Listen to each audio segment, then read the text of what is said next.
看着這迷人的於死，愛你的眼淚像流星劃過，由你的世界從今後我再也不寂寞，不管需要什麼，幸福給你很多。別傷心，此刻讓我來為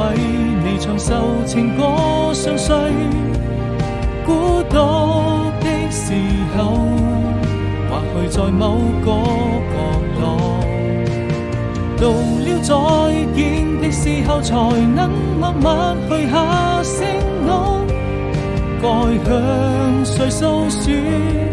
時間會讓我們再次遇見，願還能一起傾聽昨天的喜怒哀樂快樂。